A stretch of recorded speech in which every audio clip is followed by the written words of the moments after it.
Assalamualaikum warahmatullahi wabarakatuh. Selamat pagi, mahasiswa D4 K3 Universitas Balikpapan yang berbahagia. Berjumpa lagi di pertemuan PJJ mata kuliah HI. Ya, semoga masih semangat belajar di masa pandemi seperti ini. Karena sebentar lagi kita akan UTS. Ya, kita melanjutkan membahas 5 faktor bahaya di tempat kerja, yaitu faktor kimia di tempat kerja. Ya.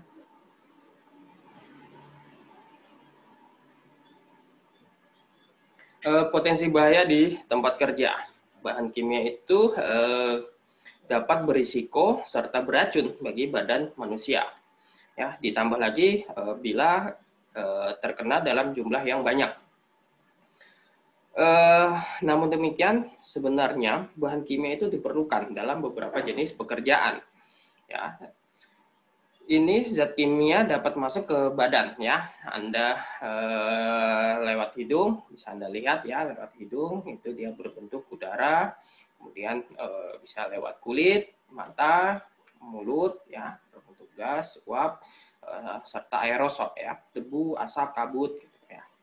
Nah, untuk pekerja yang lebih banyak aktivitasnya di laboratorium, itu memiliki dampak terkena beberapa jenis bahan kimia yang beracun atau yang berbentuk korosif.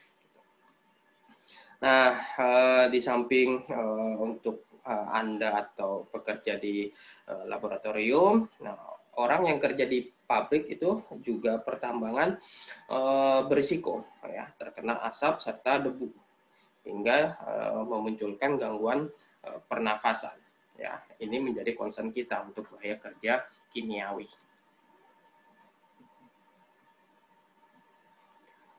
Latar belakang timbulnya potensi bahaya faktor kimia di tempat kerja. Ya, bahan kimia sangat dibutuhkan oleh manusia untuk peningkatan mutu kehidupan. Secara kualitatif dan kuantitatif, bahan kimia banyak digunakan untuk keperluan proses produksi. Masih banyak bahan kimia yang digunakan, belum diketahui sifat-sifat bahayanya. Efisiensi proses itu tidak bisa 100%. Ya. Kemudian sering terjadi tumpahan, ceceran, dan kebocoran bahan kimia di tempat kerja. Akibatnya timbul potensi hazard kimia di tempat kerja. Konsekuensi yang dapat terjadi pemaparan faktor kimia terhadap lingkungan kerja dan tenaga kerja, ya, karena kebocoran pada sambungan, fitting, dan closure. Kemudian pada preparing dan loading the raw material, emisi gas pada proses pembakaran, kegagalan fungsi peralatan, maintenance, ya, atau reparasi. Banyak tenaga kerja, nearly all workers saat ini yang terpapar oleh faktor kimia di tempat kerja. Kemudian timbul risiko berupa eksiden, gangguan kesehatan pada tenaga kerja, ya, baik akut maupun kronis. Kemudian tindakan yang perlu dilakukan, perlu adanya penanganan terhadap bahan kimia sejak awal sampai dengan akhir proses, ya. Jadi mulai raw material sampai dengan limbah yang dihasilkan itu kalian atau safety officer nanti harus juga terlibat. Nah, ingat lagi prinsip dasar HI, ya. Jadi rekognisi hazard, ya, pengenalan potensi bahaya, mengenali dan mengidentifikasi seluruh faktor bahaya yang ada di lingkungan kerja, kemudian evaluasi. Di sana kita melakukan pengukuran tingkat pemaparan faktor bahaya di lingkungan kerja, membandingkan dengan standar yang berlaku dan mengevaluasi risiko. Kemudian pengendalian itu mengendalikan bahaya pada batas aman. Recognition of chemical hazard, ya, ini ya hazard informasi, ya. Jadi misalnya MSDS itu, ya, nanti kalian sering sekali untuk berkaitan tentang MSDS, apa-apa melihat MSDS, kemudian first aid-nya lihat MSDS, tapi nanti MSDS ini ada sendiri untuk topik semester berikutnya, ya. Material Safety Data Sheet, ya, MSDS ini, kemudian Chemical Safety Data Sheet, CSDS, kemudian diagram alir, proses produksi, flowchart diagram, kemudian label kemasan, modul observation, medical records, literatur itu bisa dari ILO, kemudian chemical supplier, ya, kita bisa tanya.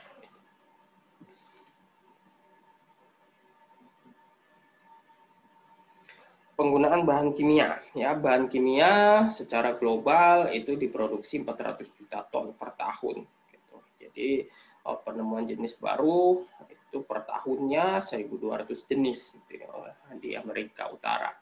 Digunakan untuk keperluan sebagai berikut ini ya, di pertanian, farmasi, food additive, kemudian industri bahan kimia, tekstil, bahan bakar, konstruksi, laboratorium gitu ya. Dan ini juga ada kan di tempat kita. Berarti bahayanya juga ada di tempat kita ya. Nah, ini klasifikasi bahan kimia ya, berdasarkan sifat bahayanya. Satu ada flammable yang mudah terbakar, kemudian toksik, beracun, korosif, sifatnya korosif, kemudian eksplosif, dia mudah meledak, oxidation agent ya sebagai oksidator, reaktif terhadap air, reaktif terhadap asam, kompres gas, kemudian radioaktif. Nah, ini simbol hazard kimia ya, bisa Anda lihat. Nanti di perusahaan atau tempat kerja itu akan menyesuaikan kebijakan yang berlaku. Ya, jadi akan banyak sekali jenisnya, macam-macamnya tergantung gitu ya. Nah, Anda bisa orientasi agar tidak salah nantinya di tempat kerja.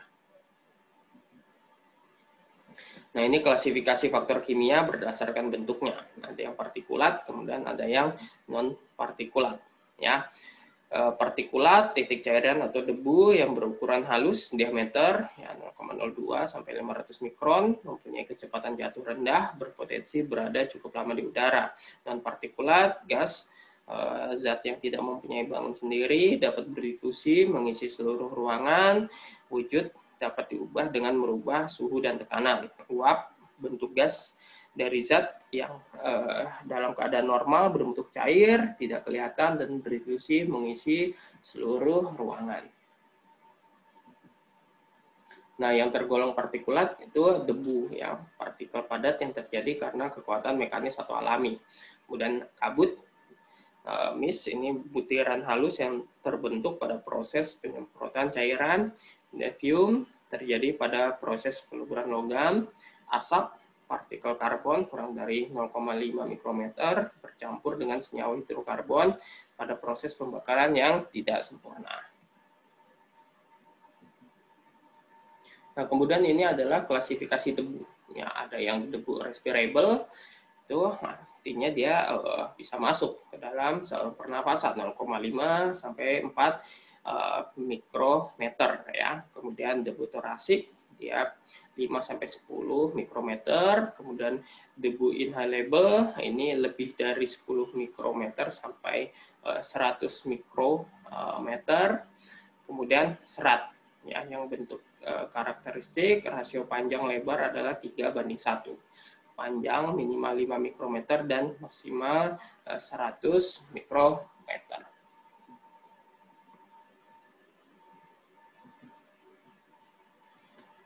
Nah, ini kontaminan debu ya. Kuarsa ya, itu dia adalah mineral kristal keras yang terdiri dari atom silikon dan oksigen. Itu kuarsa.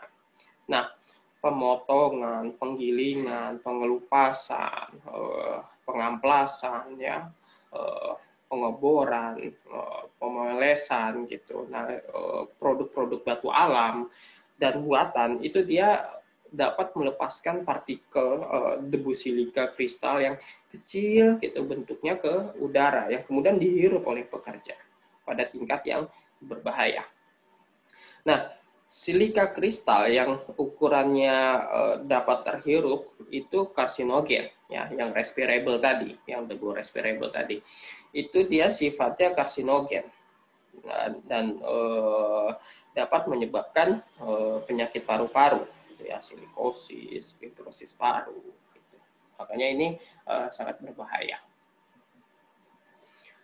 Nah, ini kita lihat abrasif blastik ya, kita lihat proses kerjanya itu berisiko tinggi karena penyemprotannya itu abrasif, ya, abrasif material itu biasanya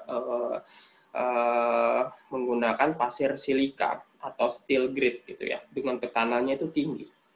itu dengan pada suatu permukaan, gitu ya.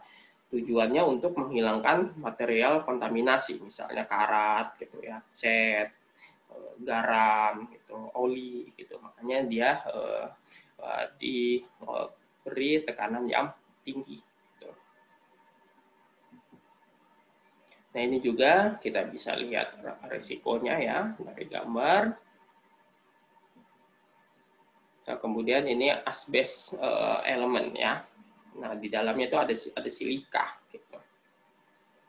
Nah debu atau serat asbes itu dia partikel-partikel asbes yang berhamburan, dia berterbangan, bertebaran di udara. Nah partikel-partikel asbes tadi itu bisa juga terendap yang dapat terhambur ke udara sebagai debu di lingkungan kerja, gitu ya. Nah kemudian ada yang namanya serpentin, gitu ya. Ini kelas serat serpentin keriting, gitu. Asbes putih juga ya, juga kemudian serat kelas yang amfibol itu dia bentuknya seperti jarum, amosit, gitu ya, crocidolite, tremolite, gitu ya. Kemudian ini ya anthrolite dan actonolite. Ya, ini jenis-jenis anu ya, serat-serat. Ya, ada kelas-kelasnya dia memang. Kemudian rute faktor kimia masuk ke dalam tubuh. Ya, inhalasi dia melalui saluran pernapasan, misalnya gas, uap, debu. Absorpsi melalui kulit, ya, misalnya liquid, ingesti melalui mulut, ya, misalnya debu, liquid. Kemudian ada juga rutenya injeksi. Nah, ini ukuran debu dan hubungannya dengan struktur saluran pernafasan. Hubungannya nanti dengan mekanisme penimbunan debu, karena tergantung struktur anatomi dari saluran nafas ya. Nah, ukuran 100 mikron dia akan tertahan oleh saluran pernapasan bagian atas ya, hulu hidung, lendir kafum nasal gitu ya. Dia terendap di sana, sudah tersaring di sana. Nah, ukuran 10 mikron itu akan tertahan oleh saluran pernapasan bagian tengah. Ya. Untuk ukuran 1 sampai 4 mikron itu dia bisa sampai di permukaan alveoli, gitu ya, tempat di mana terjadinya pertukaran udara oksigen dengan karbon dioksida. Ya, kalau 1 mikron itu dia sudah bisa hinggap di permukaan alveoli sehingga dapat menyebabkan fibrosis paru. Ya, dia bisa lengket, kemudian mengeras dan bisa menjadi kanker paru. Ya. Ini potensi bahaya faktor kimia pada proses operasi. Ya, silakan Anda lihat. Ini sebagai gambaran nanti Anda di tempat kerja. Ya, walaupun kita tidak tahu nih ya, nanti Anda bekerja di bidang industri apa. Tapi paling tidak sudah ada gambaran kontaminan dan contoh bahayanya. Ya. Ini juga pada welder. Ya. Ini juga salah satu contoh operasi. Ya, kemudian ini pressurized spraying ya, ini seperti abrasive blasting tadi, ya contohnya. Shaping operation.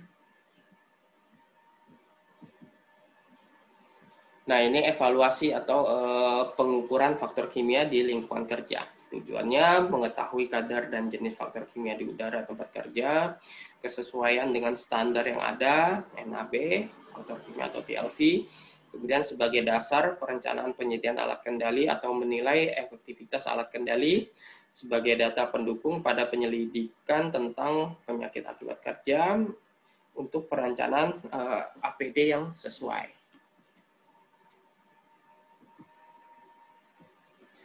Nah, cara pengukuran faktor kimia di lingkungan kerja itu bisa dengan indera manusia, tapi sekarang tidak dianjurkan karena berbahaya. Kemudian binatang percobaan, Zaman dulu penambang bawah tanah itu dia membawa burung dalam sangkar. Bila burungnya itu mati, maka si pekerja tadi akan segera keluar dari gua, gitu ya. Jadi sebagai alarm kualitas udara yang berbahaya. Alat deteksi detektor, direct reading, mengenal sampel dianjurkan terutama untuk kadar yang rendah dan analisis laboratorium. Ya, itu yang sering digunakan. Nah, pengukuran faktor kimia di tempat kerja itu dilakukan oleh industrial hygienist, ya, IH. Jadi kita bekerja itu tidak bisa sendirian, ada expert di bidang masing-masingnya. Saya hanya ingin mengenalkan tadi. Kemudian untuk penilaian faktor kimia di lingkungan kerja, membandingkan kadar kontaminan di udara dengan standar yang berlaku. Ya, jadi standarnya apa? Kita membandingkannya dengan apa? Ya, dengan NAB, faktor kimia di udara tempat kerja. Ini surat edaran nomor 1 Menaker tahun 97. Kemudian threshold limit values, TLV, for chemical substance 2011 American Conference of Governmental and Industrial Hygienist, ini ACGIH, ya. Ini juga sering digunakan. Kalau ada bahan kimia yang tidak ada disebutkan di SE nomor 1 Menaker 97.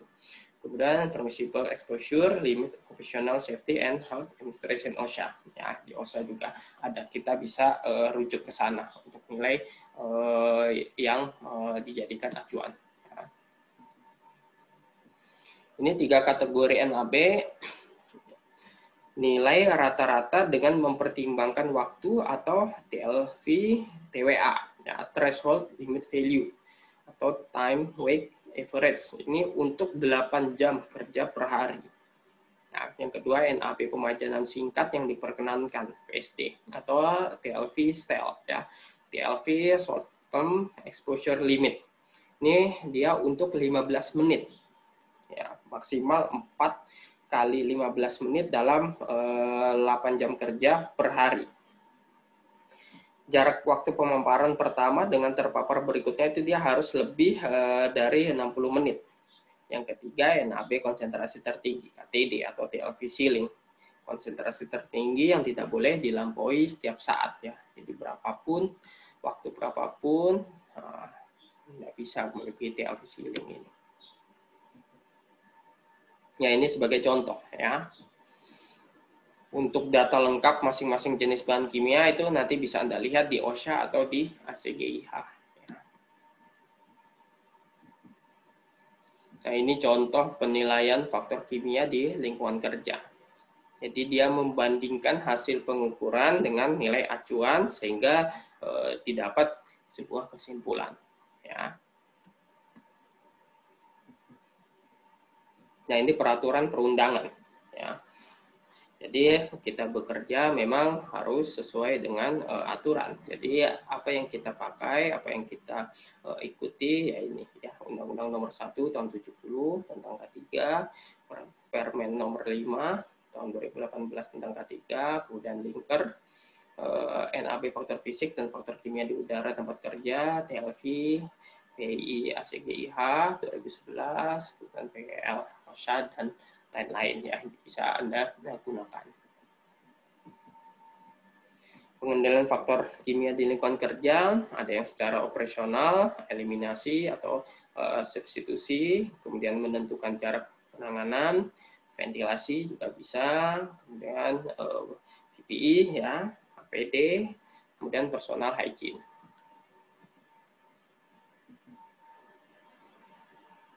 Nah, ini pengendalian secara organisasi, ya, menjaga kerapihan dan kebersihan, melakukan monitoring lingkungan kerja, melakukan pengamatan medis, pengumpulan catatan, melakukan edukasi atau training, label, MSDS, ya, prosedur.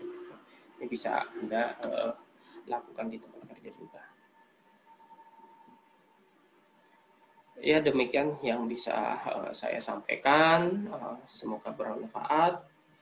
Jangan lupa untuk tugas safety induction-nya, ya, bisa juga topik bahaya kimia menjadi tema safety talk Anda, ya. Insya Allah kita bertemu lagi di pertemuan selanjutnya. Wabillahi taufiq wal hidayah. Wassalamualaikum warahmatullahi wabarakatuh.